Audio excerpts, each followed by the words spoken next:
sabi po na nariyan minsan na parang isang singaw ng kanin. Sabi sa Biblia, life is like a vapor that the time hirap natin upang tayo ay makaahon.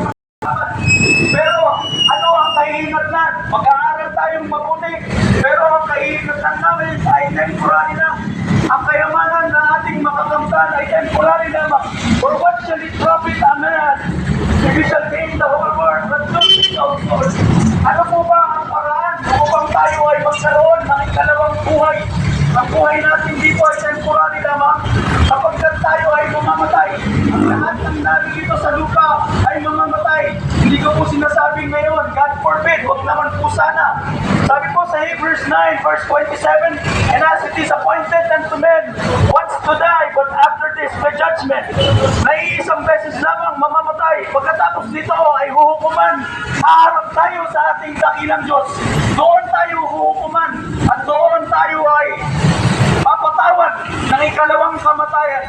Sapagkat sinabi ng Biblia na ang lahat ay nagkasala. Sa Romans 3, chapter 3, verse 10, sinabi po doon, there is none righteous. Walang sino man ang karapat-dapat sa kaharian ng Diyos. Kung hindi ka perfecto, pangalan perfecto. Wala kong makakarating sa kalwalatian ng Diyos. Pero ano nga po ba ang paraan upang tayo ay magkaroon ng buhay na walang hanggan? Kaya po dahil po sa pagmamahal ng ating dakilang Diyos, sabi sa John 3:16, nang dahil sa pagmamahal ng Diyos sa sanlibutan, binigay niya ang kanyang nag-iisa at buktong na anak na si Yesu Cristo, at ang sino mang manampalataya ay hindi na mapapahamak pagkos ay magkakaroon ng buhay na walang hanggan. Ang pangako po ng ating Panginoon ay buhay na walang hanggan. Oo, temporary lang ang ating buhay. Tayo ay magkakasakit, tayo ay tatanda.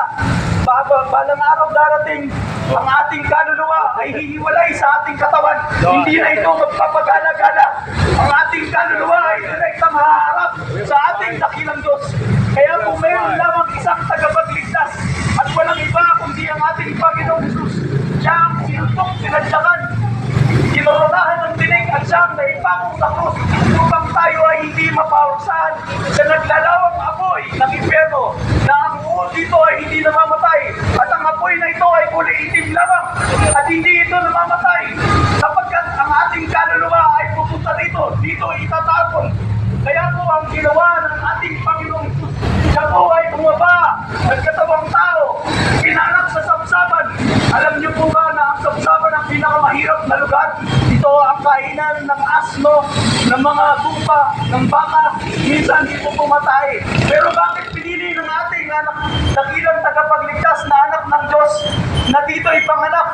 Sapagkat kung mayaman ang ating Panginoong Jesus, hindi tayo makakaharap, hindi tayo makakahingi ng tulong. Napakadali po lang